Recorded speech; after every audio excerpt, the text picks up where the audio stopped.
Congress president खड़गे साहब, राहुल गांधी जी, इन्होंने सब राजस्थान के जो हमारे नेता हैं उन सबको दिल्ली में एक मीटिंग के लिए बुलाया था, जैसा आप जानते हैं। उस मीटिंग के अंदर बहुत ही सार्थक, व्यापक और एक लंबी चर्चा हुई आने वाले विधानसभा चुनावों की रणनीति को लेकर।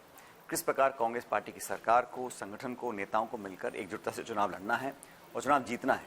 25 साल से लगातार वहाँ पर एक बार भाजपा, एक बार कांग्रेस का एक रूटीन पैटर्न बना हुआ है और इस परिपाटी को तोड़ने के लिए हमें क्या करना है, इस पर बहुत अच्छा मंथन हमारा हुआ और इसके अच्छे परिणाम भी आए। मुझे कहने में कोई संकोच नहीं है कि अगले 4-5 महीने में अगर हमारी सरकार, हमारा संगठन, हम सब मिलकर काम करेंगे तो भाजपा जो आज बिल्कुल खंडित और बिखरी हुई है एक तरह से राजस्थान के अंदर, जनता का विश्वास जीतने में नाकाम रही है 4.5 साल में, और हम अगर अपना मजबूती से अपने कैंपेन को लेकर जाएंगे और एक टीम स्पिरिट से चुनाव लड़ेंगे तो हमारा सरकार बनाने में कामयाब होंगे। इस बात पर हम लोगों ने सहमति अपनी बनाई है और इस पर बहुत जल्द हमने काम चालू किया है। बहुत जल्द राहुल गांधी जी का, खड़गे जी का, प्रियंका जी का वहाँ दौरा हम लोग बना रहे हैं राजस्थान के अंदर और कार्यकर्ताओं में एक नई ऊर्जा का संचार हुआ है, मैं समझता हूँ, इस मीटिंग के बाद, और इसका लाभ निश्चित रूप से हमको मिलेगा चुनावों के अंदर। ये क्या सच नहीं है कि आपका दिल राजस्थान में बसता है, इसलिए आप चाहेंगे कि आपकी भूमिका राजस्थान में ही हो? बिल्कुल सच है, मैं तो कभी छुपाया नहीं इस बात को। मन क्या, जो मेरी राजनीतिक जमीन है जहाँ पे हम लोगों ने राजनीति करी है, मुझे भी 20-25 साल हो गए, तो वहाँ के लोगों का, कार्यकर्ताओं का, मतदाताओं का, वहाँ की मिट्टी का, वहाँ का राजस्थान का जो मुझको आशीर्वाद मिला है, मेरी सबसे बड़ी पूंजी वो है। तो मैं भी चाहता हूँ वहाँ पर जो मेरा योगदान हो सके उसको मैं दूँ और हम सरकार दोबारा बनाएं। क्योंकि जैसा आप कह रहे थे, 18 में मैं प्रदेश का अध्यक्ष था, उस समय हमने मिलकर चुनाव लड़ा सब लोगों ने और उसके अच्छे परिणाम आए। जहाँ 2013 में हम सिर्फ मात्र 21 सीटों पर सिमट गए थे और 2013 के चुनाव में जो आरक्षित सीटें हैं एससी वर्ग के लिए, वहाँ पे हमें एक भी सीट नहीं मिली थी। आदिवासियों की जो सीट आरक्षित हैं लगभग 2 दर्जन, सिर्फ 2 विधायक जीत कर आए थे, तो वो एक बड़ा तबका हमसे छिट गया था। इसलिए हम सब ने मिलकर काम किया और सभी 36 कौम के लोगों को साथ लेकर हम चले। और आसान नहीं होता, क्योंकि जब आप ध्वस्त हो जाएं, 21 पे आ जाएं 200 में से, और केंद्र में मोदी जी प्राइम मिनिस्टर बन जाएं, 165 विधायक वसुंधरा जी के हों, तो कार्यकर्ताओं का मनोबल, उनके अंदर विश्वास पैदा करना बहुत मुश्किल काम था, लेकिन हम सब मिलकर किया। और इसलिए मुझे विश्वास है कि अगर अभी हम उसी ताकत के साथ काम करेंगे तो 23 दिसंबर में जो चुनाव हैं राजस्थान के, मध्य प्रदेश के, छत्तीसगढ़ के, यहाँ पे हम लोग जनता का पुनः आशीर्वाद प्राप्त कर सकते हैं। सर, पिछले दिनों की बैठक को लेकर के खड़गे जी का एक बयान सामने आया है कि उन्होंने बैठक में कुछ कहा है SC ST को लेकर के कि जो अत्याचार हो रहे हैं राजस्थान के अंदर, क्या वाकई ऐसी स्थिति है कानून व्यवस्था को लेकर के? देखिए, उस मीटिंग के अंदर जो चर्चाएं हुई उसका मैं उल्लेख आज करूं वो शोभा नहीं देता है और मुझे करना भी नहीं है। लेकिन ये बात सच है कि राजस्थान के अंदर हमारी सरकार है, हम लोगों ने अच्छी पॉलिसीज बनाई हैं, प्रोग्राम्स दिए हैं, लेकिन उनको जनता तक सही ढंग से पहुंचाना हमारे कार्यकर्ताओं की जिम्मेदारी है। अगर कहीं कमियां भी हैं तो उसको हम सुधार कर जनता के बीच जाएंगे तो हमको लाभ मिलेगा। और अल्टीमेटली हम सबका ध्येय यही है कि इस 25 साल के क्रम को रोकना है। और भारतीय जनता पार्टी की सरकार को लोग दिल्ली में देख रहे हैं, 9 वर्ष से लगातार भाजपा की सरकार है। जिस प्रकार से भेदभाव की राजनीति को उन्होंने परिभाषित किया है, हमारी सरकार को, राजस्थान को बजट नहीं दिया, बाधाएं हटाई हैं, बड़ी परियोजना है हमारी ERCP जो ईस्टर्न रीजन कैनाल प्रोजेक्ट है, जो 13 जिलों को सिंचाई पीने के पानी देने की बड़ी परियोजना है, उसको जिस प्रकार से रोका गया है, उस पर राजनीति हो रही है, उस पर लोगों को बरगलाया जा रहा है, ये सब एक शुभ संकेत नहीं है। और भाजपा की कार्यप्रणाली को, भाजपा के नेताओं को, भाजपा की गवर्नेंस को लोग देख चुके हैं।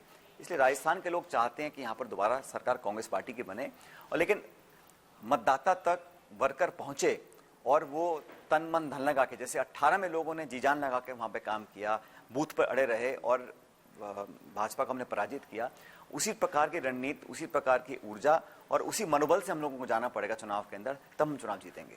आप लोग, सभी लोग कह रहे हैं, पार्टी कह रही है, आप बार बार कह रहे हैं कि हम एकजुट होकर लड़ेंगे, हर 5 साल पर सरकार बदलने की जो रवायत है उसको बदलेंगे। तो अगर आप जीतते हैं तो मुख्यमंत्री कौन होगा? क्या 2018 की फिर वह वाली स्थिति होगी या स्पष्ट होगा? मुख्यमंत्री कौन होगा? अगर मैं पायलट साहब, इसका जो स्पष्टीकरण है वो खुद AICC की प्रेस कॉन्फ्रेंस में दिया गया और ये कांग्रेस का कोई नई बात नहीं है। दशकों से किसी प्रदेश में कभी भी कांग्रेस पार्टी किसी एक चेहरे को लेकर चुनाव में उतरती नहीं है।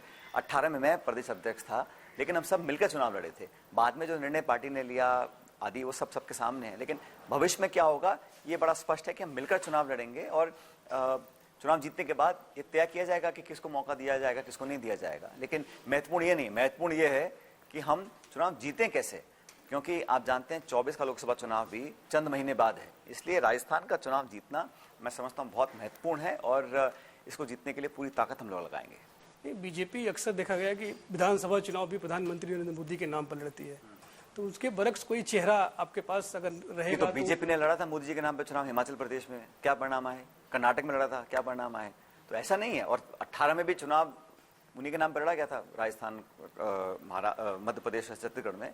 तो अब सब लोग देख चुके हैं, 9 साल का लंबा समय होता है, सबने परख लिया, देख लिया, समझ लिया, अनुभव देख लिए, इसलिए लोग अब समझ गए हैं कि कौन उनके लिए ज्यादा हितकारी है, कौन उनके दुख दर्द का भागीदार बनना चाहता है, और कौन से लोग, कौन सी विचारधारा, कौन से कार्यकर्ता उनके अपने हैं, और कौन सिर्फ सत्ता के लिए विवादित बयान देते हैं, धर्म की राजनीति करते हैं, लोगों को आपस में टकराने की कोशिश करते हैं, और जो गवर्नेंस के वादे करते हैं आप, उसमें से कितने धरातल पर उतरते हैं, ये सब लोग समझ चुके हैं। इसलिए मुझे लग रहा है कि यहाँ जो लगातार माहौल देश भर में निर्मित हो रहा है वो राजस्थान में भी होगा। कांग्रेस नेतृत्व में एक अनुशासनहीनता को लेकर चेतावनी दी पिछली बैठक के बाद। वेणुगोपाल जी ने भी बयान दिया कि कार्रवाई की जाएगी अगर कोई पार्टी लाइन से इधर जाकर बयान देगा। आपने पिछले 7-8 महीने का वक्त हो गया है, जो विधायक दल की बैठक से समानांतर बैठक बुलाए जाने के लिए जो 3 जिम्मेदार नेता हैं, तीनों का नाम आप जानते हैं, बार बार आप बोलते रहे कि कार्रवाई होनी चाहिए। क्या उस चीज़ को आप भूल कर आगे बढ़ चुके हैं, या कार्रवाई को दोबारा आप मांग करते हैं कि कार्रवाई हो? मुझे जो कहना था मैंने पार्टी के सामने बात को रखा है, और मैं दोबारा बोल रहा हूँ, खड़गे साहब ने मुझे जो बात बोली वो, क्योंकि वो बड़े अनुभवी नेता हैं और हमारे निर्वाचित अध्यक्ष, राष्ट्रीय अध्यक्ष, उन्होंने मुझे जो कहा वो बता रहा हूँ आपको। उन्होंने मुझे कहा, और ये उनकी जो बात है ये एक सुझाव भी है, एक निर्देश भी है एज पार्टी प्रेसिडेंट। उन्होंने कहा सचिन अब आप भूलो और माफ करो और आगे बढ़ना चाहिए, क्योंकि समय जो निकल गया वापस आने वाला नहीं है, चुनौतियां हमारे सामने हैं, तो हमें अभी सकारात्मक सोच रखकर आगे की तरफ देखना पड़ेगा। पार्टी जो निर्णय करती है, कर रही है, वो पार्टी के कार्यक्षेत्र में आता है। हम लोगों को तो संगठन को मजबूत करना है और चुनाव जीतना है, उस दिशा में हमें अपना पूरी ताकत लगा के काम आगे का करना है। अब किसने मीटिंग बुलाई, नहीं बुलाई, किसने क्या किसी के लिए बोला, नहीं बोला, वो सब अतीत में है। लेकिन मैं ऐसा मानता हूं कि जो पार्टी के नियम, कानून और अनुशासन का दायरा है वो सबके लिए बराबर है। कोई छोटा कार्यकर्ता है, कोई बहुत बड़ा नेता है, हम उसके लिए अलग अलग मापदंड बनाएंगे, वो सही नहीं है। ये मेरा एक वैचारिक मेरा मानना है, और मैं इस पर आज भी अड़ग हूँ कि आप अगर अनुशासन, डिसिप्लिन की बात करते हैं तो वो सब पे बराबर से लागू होता है, और ऐसा होना भी चाहिए। सर, मौजूदा स्थिति कांग्रेस की क्या है, और आपको क्यों लगता है आप लोगों को कि कांग्रेस भाजपा से बेहतर स्थिति में है राजस्थान के? देखिए, क्योंकि हम लोगों ने जो पार्टी का मैनिफेस्टो था उसको हमने इम्प्लीमेंट करने का काम किया है, अच्छी योजनाएं बनाई हम लोगों ने, और पब्लिक को लग रहा है कि भाई भाजपा तो महंगाई को बढ़ावा दे रही है, चंद लोगों के लिए काम कर रही है, बड़े बड़े उद्योगपतियों के घोटालों को माफ कर देती है, उनके कर्जे को माफ कर देती है, और गरीब आदमी जो बेचारा 2 बच्चे पाल रहा है आज, वो 10-20 हज़ार रुपये की तनख्वाह में भी अपने उसकी पार नहीं पड़ रही है। आज टमाटर 150 रुपये किलो हो रहा है कई शहरों के अंदर, पेट्रोल, डीजल, गैस सिलेंडर क्या हाल है, बेरोजगारी के क्या आलम है, उद्योग बंद हुए पड़े हैं। तो जनता में आक्रोश है, नौजवान असंतुष्ट हैं, किसानों के अंदर आप कानून बना रहे हैं, उनके एमएसपी पे कानून बना के नहीं ला रहे हैं।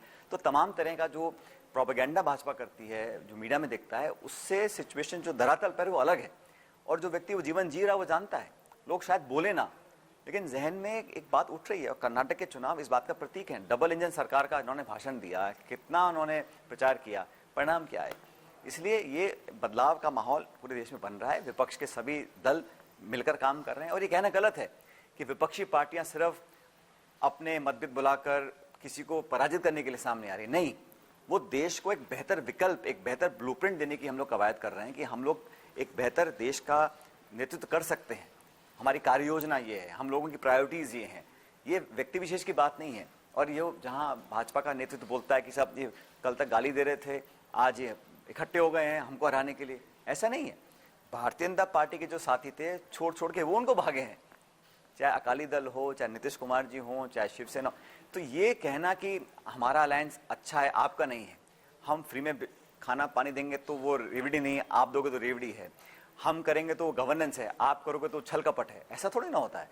तो दुनिया समझदार है, ये 21वीं सदी के लोग हैं, नौजवान देश है, सब समझता है क्या सही है क्या गलत। किसी ने कुछ भी कहा हो, लेकिन मेरे जो संस्कार हैं, मेरी जो राजनीतिक सोच है, जो मैंने देखा है अपने जीवन में मेरे माता पिता से, मैंने कभी भी किसी प्रकार की ऐसी भाषा का प्रयोग नहीं किया जो मैं खुद के लिए सुनना नहीं चाहता हूँ।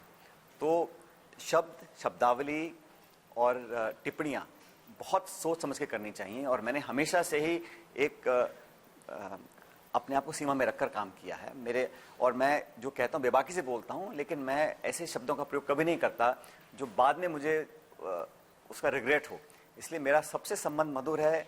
अगर किसी से थोड़ा बहुत मतभेद भी अगर होगा तो वैचारिक हो सकता है, पॉलिटिकल हो सकता है, लेकिन व्यक्तिगत मतभेद की जगह राजनीति में होती नहीं है और होनी भी नहीं चाहिए। हम लोग काम किसी लिए कर रहे हैं? पब्लिक के लिए कर रहे हैं। मेरी आपकी असहमति हो सकती है, इशू पे हो सकती है, डिलीवरी पे हो सकती है, पॉलिटिकल रणनीति पे हो सकती है, लेकिन व्यक्तिगत द्वेष, व्यक्तिगत टकराव, व्यक्तिगत नफरत का तो कोई स्थान राजनीति में होना ही नहीं चाहिए। मैं तो कह रहा हूँ विपक्ष की पार्टी से भी नहीं होना चाहिए, अंदर की पार्टी से तो हमारी पार्टी में तो मतलब ही नहीं है। इसलिए ये बात मैं समझता हूँ सही नहीं है। और जो व्यक्ति मेरे से उम्र में बड़े हैं, कोई भी हो, उनका मैंने हमेशा पूरा आदर सम्मान किया है, पब्लिकली किया है, पर्सनली किया है। और मुझे कहते हुए गर्व इस बात का है कि मैंने हमेशा वो राजनीति करी है जो सिद्धांत से बंद कर रही है और सीमाओं के दायरे को मैंने कभी लांघा नहीं है। इसलिए सब हम मिलकर काम कर रहे हैं, पहले भी कर रहे थे, अब और मजबूती से करें। 2 सवाल राष्ट्रीय राजनीति पर। सर, आप भी बोल रहे हैं सारी पार्टियां, आप मेरे सवाल संतुष्ट है ना जो मैंने आपको अभी आपका सवाल करने से पहले क्यों? तो ऐसा है, बताता हूं आपको कि कभी कभी अलग अलग राय हो सकती है और असहमति भी हो सकती है। और एक जीवंत राजनीतिक दल के अंदर ये चर्चाएं, ये संवाद, ये डिस्कशन अगर नहीं होते हैं तो फिर उस पार्टी में ऊर्जा भी नहीं रहती है।